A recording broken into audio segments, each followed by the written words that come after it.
حضرت مولانا مفتی سعید احمد صاحب پالنپوری نور اللہ مرقدہ نے تحفۃ القاری جلد 2 صفحہ نمبر 276 میں لکھا ہے کہ میں رنگون گیا تھا، وہاں بدھسٹوں کا ایک بہت بڑا مندر ہے، دنیا بھر کے لوگ اسے دیکھنے آتے ہیں۔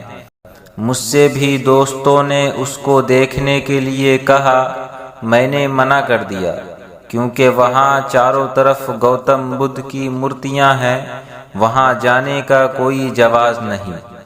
پھر وہ مجھے ایک جھرنا دکھانے لے گئے جو پہاڑ کے اندر سے بہتا ہے۔ جب اس کے اندر داخل ہوا تو دیکھا کہ چاروں طرف بدھا کی تصویریں ہیں۔